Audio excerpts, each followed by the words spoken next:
Replay. And judging by the title, you already know, y'all, this is part 3 on why I believe Luffy is the One Piece. So without further delay, let's get into part 3, shall we? So we have inherited will as a tangible treasure. Let's break this down.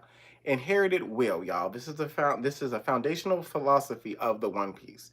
Now, from chapter 1, Oda stated his thesis: inherited will, the destiny of the age, and the dreams of the people. These things can never be stopped. This isn't a metaphor, it's the literal structure of the world. In One Piece, will behaves like energy, legacy, prophecy, spiritual lineage, unfinished business, passed to the next generation. This makes will a tangible force, not an abstract idea. Part 2. Luffy inherited Roger's will. This is the first major convergence evidence. Rayleigh confirms Luffy inherited Roger's spirit. Shank gave Luffy the hat, a physical symbol of Roger. Luffy carries the same dream: freedom, adventure, Pirate King. Both are charismatic leaders who change eras. But it goes deeper. Roger didn't give Luffy the hat directly because Roger had to wait for the era that would produce the Joy Boy. It always goes back to that Joy Boy, y'all. It always will go back to the Joy Boy. Luffy is the Joy Boy. Luffy is also the Joy Boy. If you learn nothing else from this, know that Luffy is also the Joy Boy. The hat passing to Luffy symbolizes that Roger's journey is incomplete until Luffy finishes it. Roger started it, Luffy finished it. That alone positions Luffy as the continuation of the greatest pirate rail. Remember what I said, y'all, and I think the first video, which is, if you're Catholic, think of it as Blessed Mother, Savior, Mary, Jesus, Elijah, Elisha, Abraham, like literally look at it like that too, y'all. Roger, Luffy. One is needed for the other. There really would be no Luffy without Roger, to be honest with you. We can argue that. If y'all want to argue that bar for bar, there's no Luffy without Roger. I said it. There's no Luffy without Roger. Can't you need one without the you can't have one without the other, and vice versa. There's no Roger without Luffy. Roger would be here, but he wouldn't be the Roger that we know of if it was not for Luffy. Part 3. Luffy inherited Joy Boy's will. Remember, Luffy is the Joy Boy. Luffy is the Joy Boy, y'all. Luffy is the Joy Boy. Luffy is the Joy Boy. Luffy is the Joy Boy. I'm gonna keep saying it until you get into your head that Luffy is the Joy Boy. Then we reach the second ancient convergence. Evidence. Zanisha calls Luffy Joy Boy the moment he awakens Nika. The drums of liberation play only when the Joy Boy's spirit rises. The world reacts to Luffy the same way the ancient world reacted to Joy Boy. His mission mirrors Joy Boy. The oppressed united the races, bring joy and laughter. Joy Boy's world is not an idea. It's a cosmic identity tied to prophecy and history. When Luffy awakens Nika, he assumes the mantle Joy Boy left behind. Luffy is Joy Boy. This means Luffy doesn't inherit Joy Boy's will. He becomes the living embodiment of it, making the treasure inseparable from him. You cannot have Joy Boy without Luffy. You cannot have Luffy without Joy Boy. They are intertwined. This is an intercosmic, interdimension, spiritual, natural entity experience that is going on. Can't have one without the other. Luffy is the Joy Boy. Joy Boy is Luffy. I'ma state it again.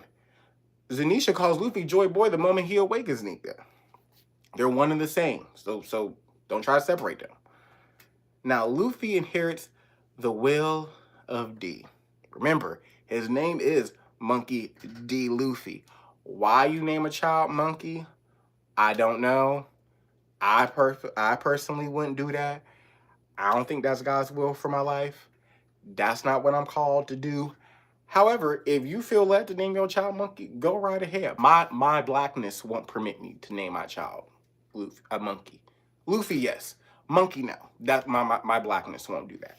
But anyway, the will of D, feared by the world government, tied to the storm that will one day upend the world, connected to ancient enemies of the celestial dragons, carried by individuals who laugh in the face of death. Every D is unpredictable, a natural liberator, a born enemy of tyranny, connected to the ancient kingdom. But only one D matches all the prophecies: the chosen one, the second coming of Joy Boy, the sun god, and the one that brings the dawn. That D is Monkey D. Luffy. Once again, if y'all want to name y'all kids, I ain't doing that. I ain't scriptural. Thus, his will isn't personal. It's ancestral, ancient, and destined. Luffy is Joy Boy, y'all. He is. This makes Luffy the final carrier of the D lineage purpose. I also have a sneaky suspicion, y'all, that when this is all said and done, although Oda said the D means nothing, he's going to come back later on and be like, well, actually, it does mean something now. It didn't mean nothing then, but it does mean something now. I want it to be haunted by the ghost. You have fun if you want to be haunted by the ghost. If you want to be haunted by a ghost, you go have fun with that. And when you're done wanting to be haunted by the ghost, call Beth Tucker and she'll get the ghost out for you. She'll even bring Tiffany Montgomery. But anyway, part 5. Luffy inherits the will to free the world. This is the last convergent point. Luffy uniquely embodies anti-slavery, hello, anti-oppression, anti-tyranny, pro-freedom, pro-joy, pro-laughter. He frees slaves, islands, shout out to Ireland, whoop whoop. He frees slaves, islands, nations, individuals, entire races, fishmen, kingdoms, even the skies.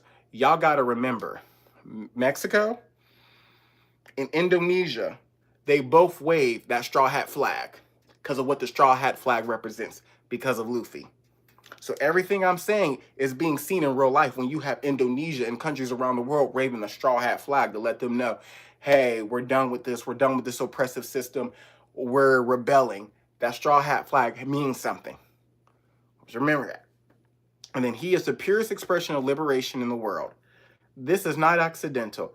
This is a literal description of Nika. The treasure, the One Piece, is tied to a liberator, and the liberator is tied to a person. Thus, the will to be free the world becomes a real physical force Luffy carries.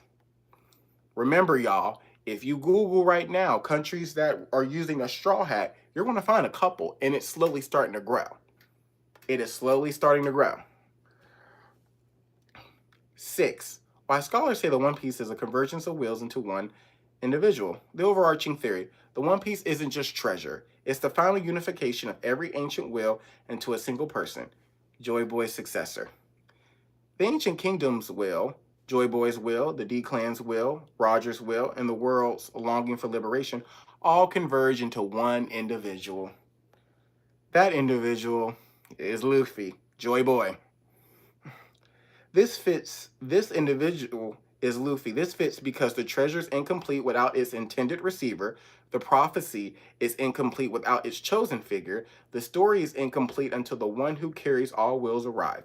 Luffy is not just the seeker of the treasure, he is the fulfillment of the treasure. If the One Piece is a story waiting for the right person to complete it, and that person is Luffy, then Luffy is the One Piece. Mic drop. Final. Luffy is the only character that carries all ancient wills at once. The One Piece is a culmination of these wills. Therefore, Luffy himself is the living form of this treasure. For those of you that are joining us, it is my mission on this page. I don't care if I got 1 subscriber or if I got 100 million, to tell y'all that Luffy is in fact the One Piece. Now, you can disagree all you want, but I'ma still believe that Luffy is the One Piece. If you have any more questions on why you or for this, leave them in the comments, shoot me a DM, follow me on all social media platforms, and I will gladly converse with you. But if there are no other questions, I'm gonna go because I smell my food, and your boy hungry because he worked out, did chest and arms. So like, comment, subscribe, share, and I want you all to come back. Your favorite uncle loves you always, and there's nothing on this world you can do about that. Talk to you soon. Bye.